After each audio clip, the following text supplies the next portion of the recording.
Upacara Rambu Solo ini adalah salah satu ritual adat yang dimiliki suku Toraja yang memiliki nilai sangat penting dalam hidup dan kehidupan manusia Toraja sepanjang peradaban.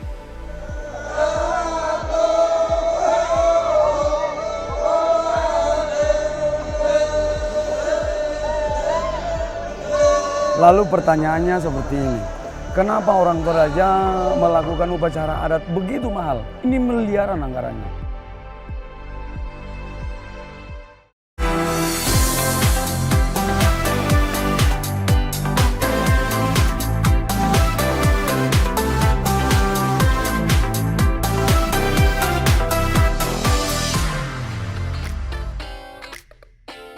Halo Sobat YPP, apa kabar nih? Sehat semua kan? Hehehe. Setelah kemarin kita mampir ke tempat wisata Ketekesu dan Londa, kali ini kita masih ada di Toraja nih Sobat YPP. Dan pas banget, sebelum kita pulang ke Jakarta, ternyata ada upacara pemakaman adat dari suku Toraja yang dipercaya sebagai ritual pengantar roh menuju Puyo atau alam baka. Dan jenazah yang akan diupacarakan ini sudah meninggal 3 tahun lalu loh Sobat YPP. Wah, lama banget ya. Daripada makin penasaran, yuk tonton terus sampai habis. Jangan lupa like, comment, and subscribe ya.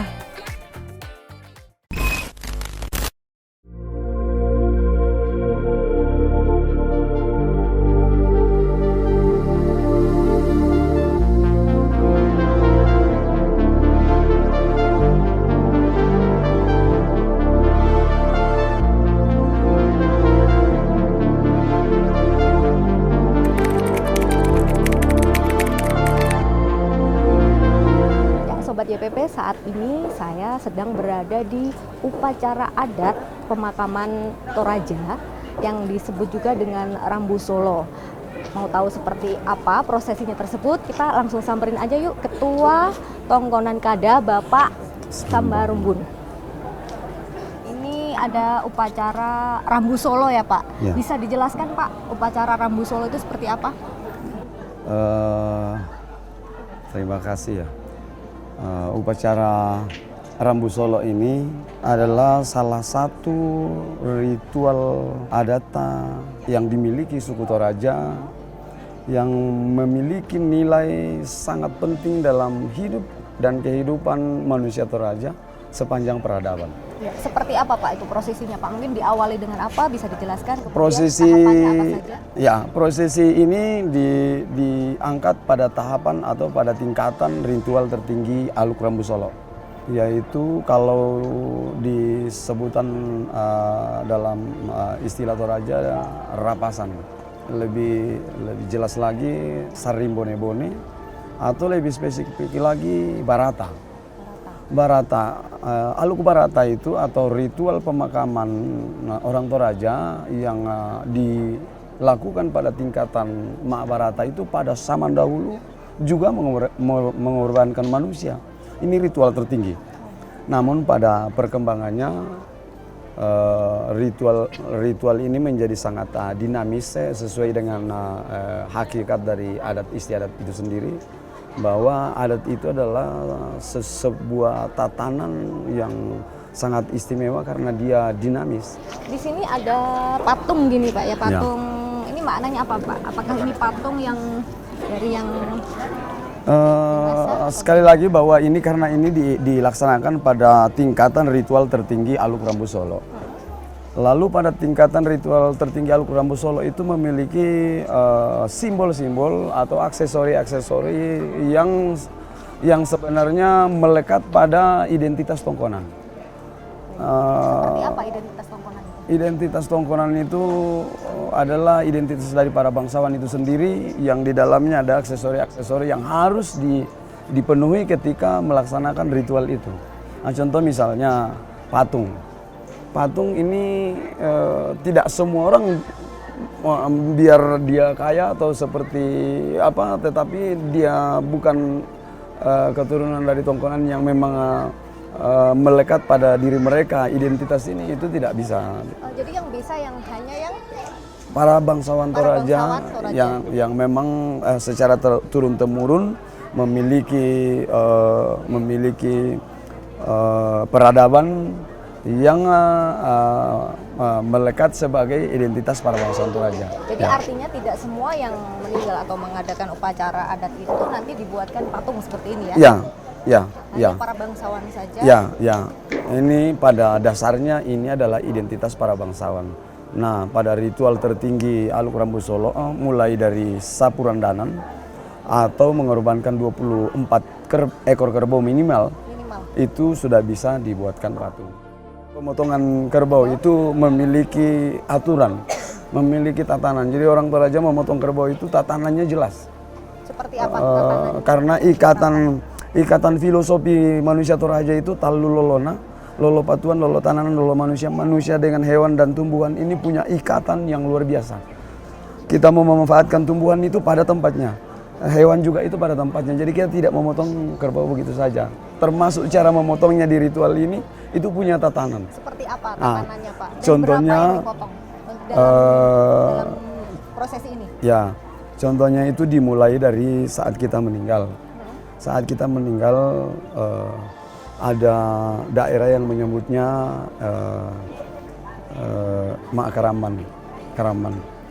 Ini proses awal menyatakan bahwa kita telah kehilangan seseorang di dalam kehidupan kita. Tetapi identitas bangsawan itu sudah harus dimulai. Misalnya mengorbankan 1 ekor kerbau. Kalau kita sudah korbankan 1 ekor kerbau, itu sudah pasti nanti dilaksanakan ritualnya pada ritual sapurandanan atau rapasan. Apa itu? Sapurandanan itu tadi yang mengorbankan minimal 24 ekor kerbau. Nah, setelah itu ada proses membersihkan jenazah atau memandikan jenazah. Itu juga dipotong 1 ekor kerbau. Bertahap? Ya, ini makanya saya bilang memotongnya itu punya tatanannya. Bertahap ya Pak ya? Ya. Pada saat prosesi ini dipotong, kemudian ada proses selanjutnya, Ya, ada pemotongan kerbau. setelah itu dibaringkan ke dalam peti. Ini proses memasukkan ke dalam peti itu dalam suku Toraja itu ada beberapa proses. Termasuk di tradisi para bangsawan itu pertamanya itu dimasukkan ke dalam peti sementara yang dalam istilah Toraja disebut duni atau Pak Pebosian, tempat menyimpan jenazah sementara dalam statusnya sebagai tomakula, belum meninggal.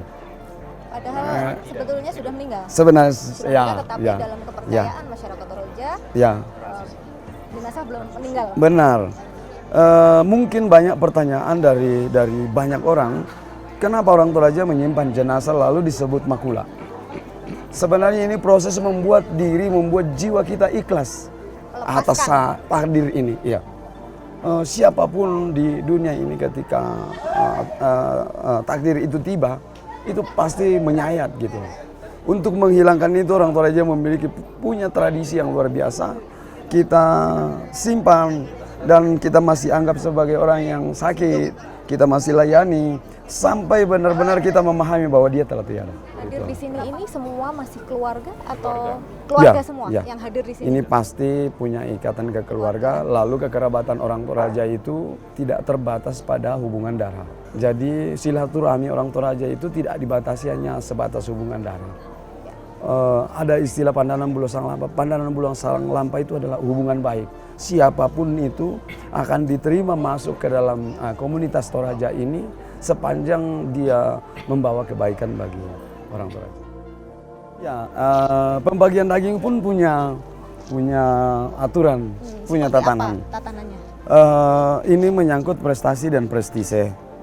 Ini menyangkut prestasi dan prestise dari para pemangku adat. Ya. Karena terbentuknya kedudukan atau posisi-posisi dari para pemimpin adat itu berdasarkan sesuatu yang telah dilakukan di masa-masa lalu secara berkesinambungan. Ini disebut lakian, ini menara jenazah. Ini satu tempat yang dibuat khusus untuk menempatkan jenazah disemayamkan di sini. Selama prosesi adat itu berlangsung. Ini lumbung. Lumbung. Alang. Alang. Ya. Ini alangnya kan ada 1, 2, 3, 4, 5, 6, 7. Itu apa ada maknanya atau gimana Pak jumlah tersebut? Ya, jadi pada hakikatnya manusia itu punya ayah dan ibu. Dalam konteks pemahaman filosofi Tongkonan Toraja itu, dalam kompleks Tongkonan itu ada 2 bangunan yang penting, yaitu rumah atau tongkonan dan alang. Atau lumbung. Lumbungnya ada 7 ya? Ya, rumah atau tongkonan itu dimaknai sebagai ibu. Tempat kita dipangku lah gitu, yang memangku kita semua. Kemudian lumbung itu adalah simbol dari bapak atau ayah. Ayah ini adalah penetrasi gitu. Contoh misalnya ada orang yang bertamu ke tongkonan, wajib dia singgah dulu di lumbung. Jangan sampai ada sesuatu yang kurang baik mengikuti. Diyakini bahwa dengan duduk di lumbung itu semua hal-hal yang tidak baik bersih akan gitu ya? hilang. Ya. Nah, ini proses akhir. Nah, kita ada di proses akhir. Proses akhir Ya. upacara adat Rambu Ya. Solo. Lalu pertanyaannya seperti ini. Kenapa orang Toraja melakukan upacara adat begitu mahal? Ini miliaran anggarannya. Ya, kenapa Pak? Itu juga menjadi pertanyaan saya sebetulnya. Jadi barangkali ini perlu diketahui untuk pemirsa SCTV seluruh Indonesia, bahwa mengembalikan sesuatu ke asalnya itu memang perlu ketelitian, itu perlu kesempurnaan. Sama halnya ketika kita diberikan sesuatu, kita perlu menjaga itu dan mengembalikannya dengan utuh. Orang Toraja seperti itu. Kita pada hakikatnya dilahirkan dalam kesucian dan lalu orang Toraja memahami untuk mengembalikan ke Sang Pencipta itu dia juga dalam kesempurnaannya, sehingga dibutuhkan pemikiran yang maksimal, dibutuhkan rencana, dibutuhkan kesepakatan yang luar biasa. Tidak boleh ada di antara anak-anak dan cucu ini yang berkata lain. Satu kata, satu ide. Dan itulah jiwanya sebenarnya. Mengembalikan pemberian Sang Pencipta ini ke keabadiannya itu menjadi sangat penting bagi orang Toraja.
dalam Patana merupakan prosesi akhir dari seluruh rangkaian dari upacara adat pemakaman Toraja atau Rambu Solo.